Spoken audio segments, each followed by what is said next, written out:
Hello everyone, Hobo Gaming here.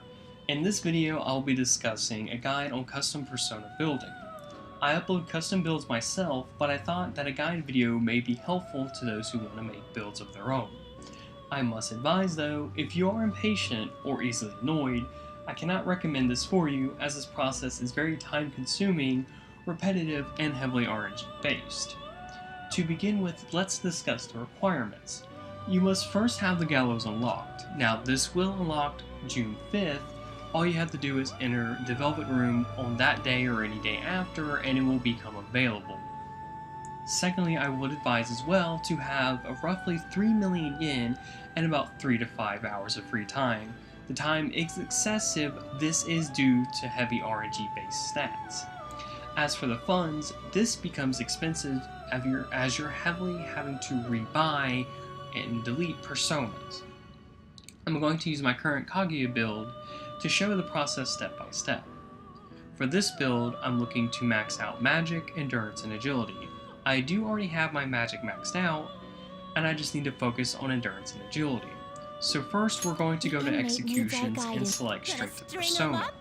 I will then pick the persona to strengthen, and next I pick the persona to sacrifice.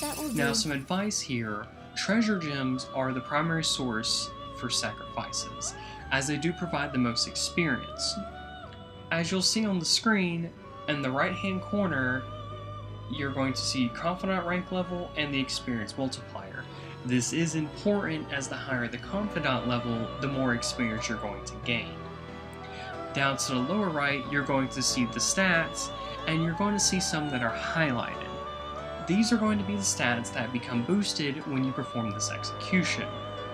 Now this is where RNG is going to come in, as stats are selected at random, and if the ones you need are not highlighted, you will need to back out and reselect until the proper stats are highlighted.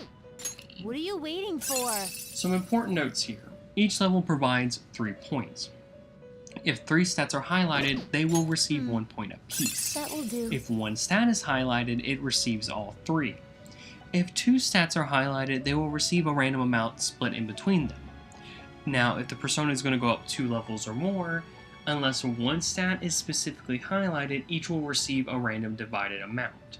So, in the case of 3 are highlighted, they're not going to each receive 2 apiece. It will be randomized. One may get 3, one may get 2, one may get 1.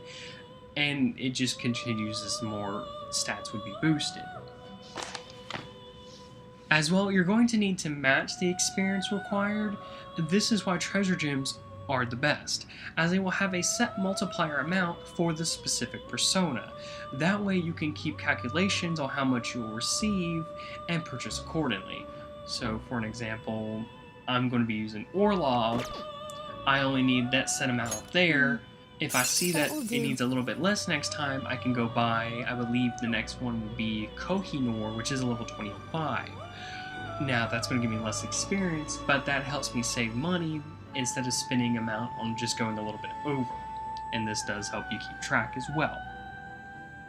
Now once you have the right sets highlighted, accept it, and once the execution is played out, it will be applied, and a random skill will be added. I'll explain that momentarily. Normally, you can only execute once a day.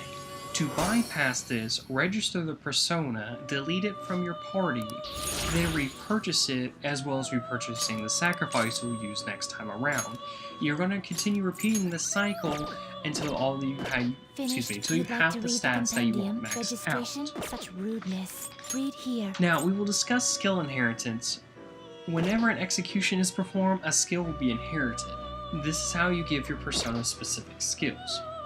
This process is going to follow the same setup as building a persona, except now you just have to focus on skills and not stats.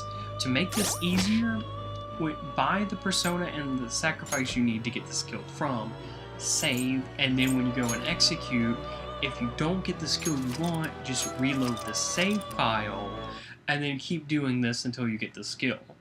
This is another factor and that does expand the time.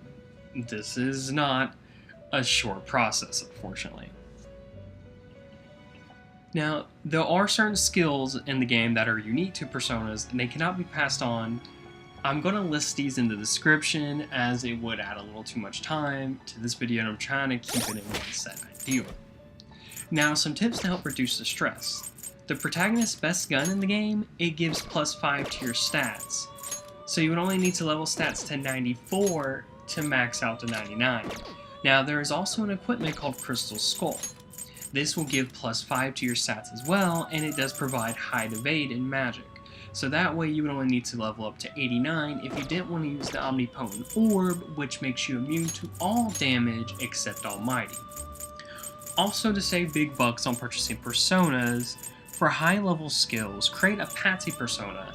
Essentially, this is going to be a low level persona, you just put the best skills on. That way, when you want to go rebuy to get these skills, you're not spending the like 45,000 plus you would need to get level 99s, which you're building to get the skills off of them. But that's going to be it for this video. If you have any questions, feel free to ask.